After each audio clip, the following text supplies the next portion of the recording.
Hello, hello. Welcome to the PG-ish podcast. I'm Erin with your parental guidance to help you grow yourself as a parent and raise healthy, happy, and successful humans.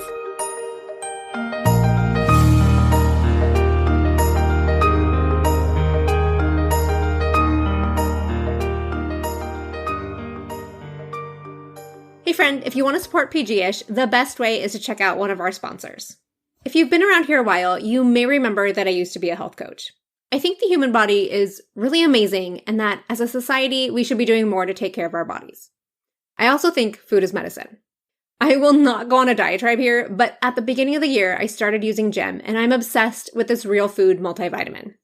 Not only are they bite-sized so you can skip all of the pill popping, but they're also delicious. I've been using the citrus ginger and it has just the right amount of zinc and all of my daily needs to stay healthy, like vitamin D, zinc, pro and prebiotics, and B vitamins.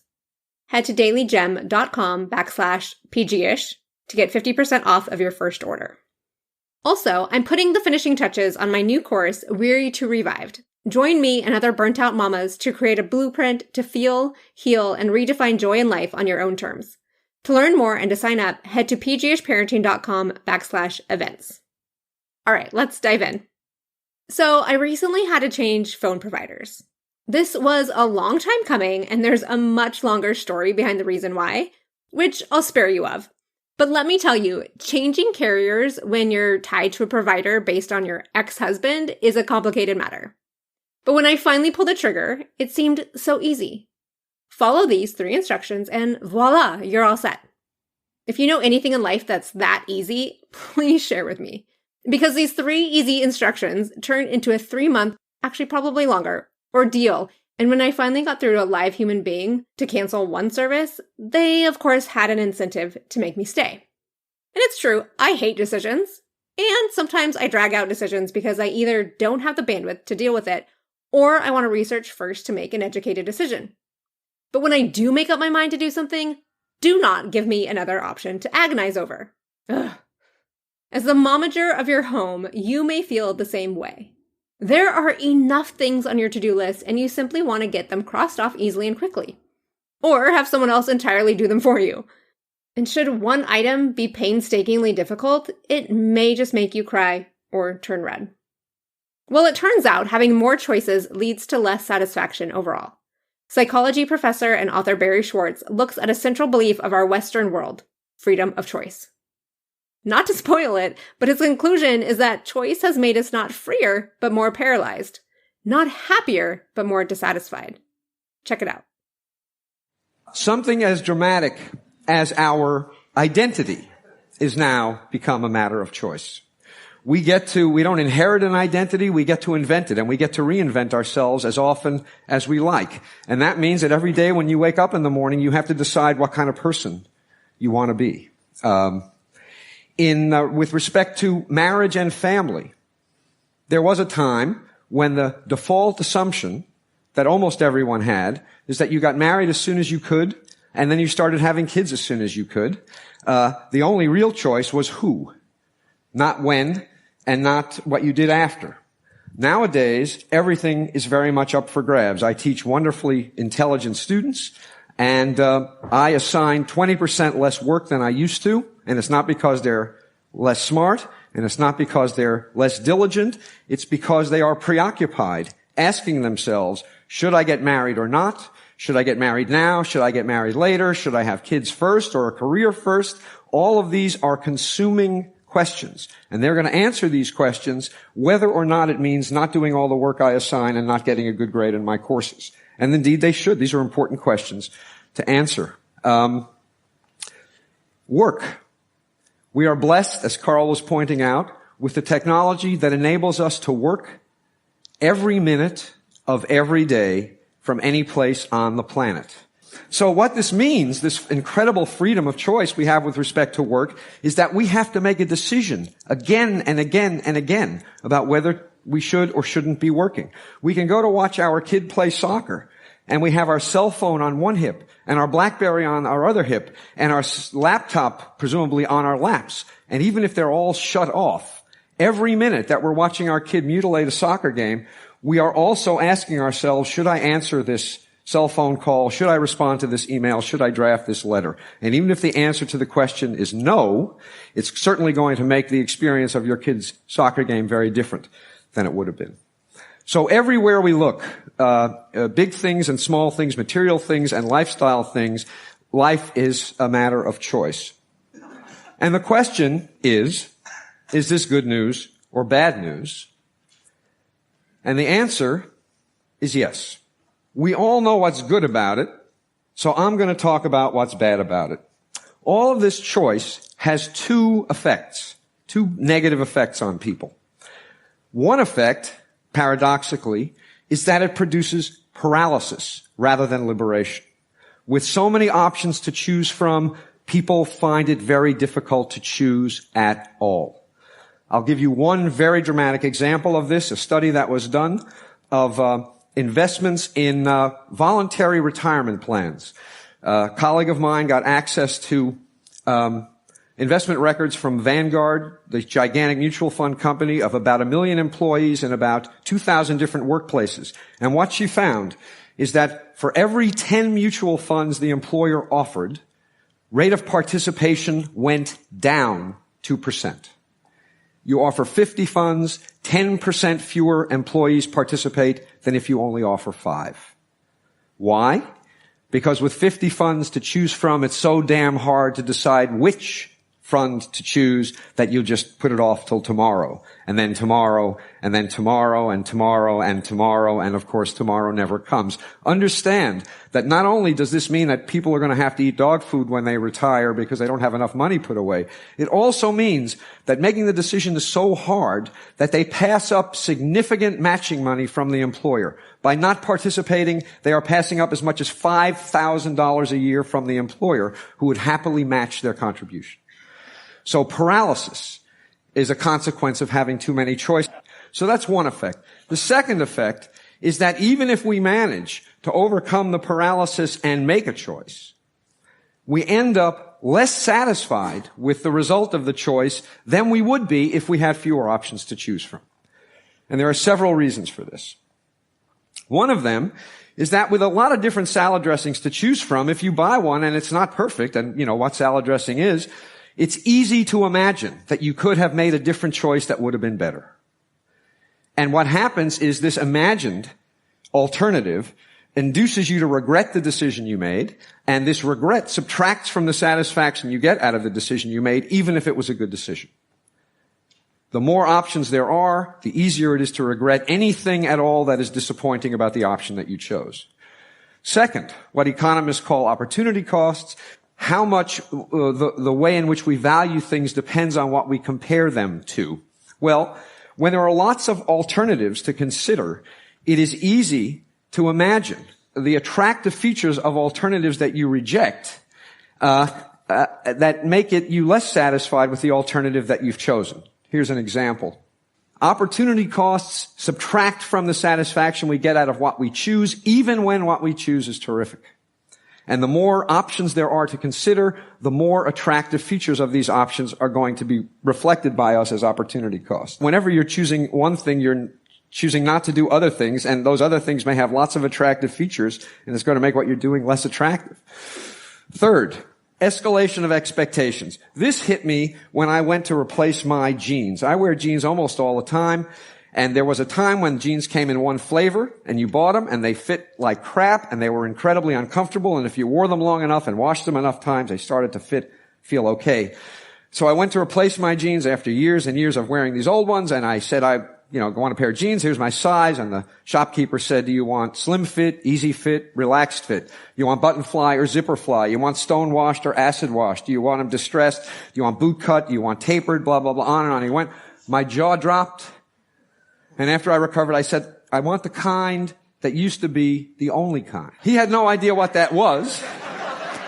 So I spent an hour trying on all these damn jeans, and I walked out of the store, truth, with the best fitting jeans I had ever had. I did better. All this choice made it possible for me to do better. But I felt worse. Why? I wrote a whole book to try to explain this to myself. The reason is The reason I felt worse is that with all of these options available, my expectations about how good a pair of jeans should be went up. I had I had no particular expectations when they only came in one flavor. When they came in 100 flavors, damn it, one of them should have been perfect. And what I got was good, but it wasn't perfect. And so I compared what I got to what I expected, and what I got was disappointing in comparison to what I expected. Adding options to people's lives can't help but increase the expectations people have about how good those options will be. And what that's going to produce is less satisfaction with results, even when they're good results. Nobody in the world of marketing knows this. Because if they did, you wouldn't all know what this was about. The truth is more like this. The reason that everything was better back when everything was worse is that when everything was worse, it was actually possible for people to have experiences that were a pleasant surprise. Nowadays, the world we live in, we affluent, industrialized citizens, with perfection, the expectation, the best you can ever hope for is that stuff is as good as you expect it to be. You will never be pleasantly surprised because your expectations, my expectations, have gone through the roof. The secret to happiness, this is what you all came for. The secret to happiness is low expectation. I want to say just a little autobiographical moment that I actually am married to a wife, and she's really quite wonderful. I couldn't have done better. I didn't settle. But settling isn't always such a bad thing. Finally, one consequence of buying a bad-fitting pair of jeans when there is only one kind to buy is that when you are dissatisfied and you ask why, who's responsible? The answer is clear. The world is responsible. What could you do?